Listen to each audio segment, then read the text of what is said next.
I think this is, by the way, an interesting question, because one of the things which kind of hold people back to endorse change and drive change is the culture of failure is not an option. If you don't hit your target, you're in deep trouble, either formally or maybe even more informally, that the gossips go around and that you lose your face.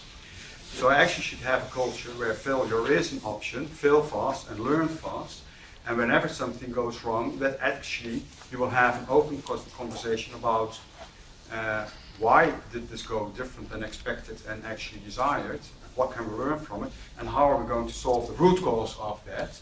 That makes it much easier to come up with your team and say, hey, I have a problem here and I'm struggling here, instead of trying to cover up and do some window dressing, because that's what normally happens. So in my term, what would be my kind of failure, or where I find it very difficult, you try to empower your people to come up with their initiatives. They come up with a solution. You may not really agree with it yet, but then you should stay away from saying, maybe do it this way, because then you're taking the power away from them again.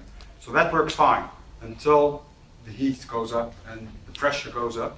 Then it's so difficult to kind of still stop yourself from taking over control and just let that person do his job, learn from it, and maybe take a little bit longer time to actually really perform.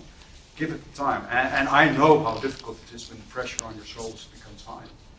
Well, and on that point,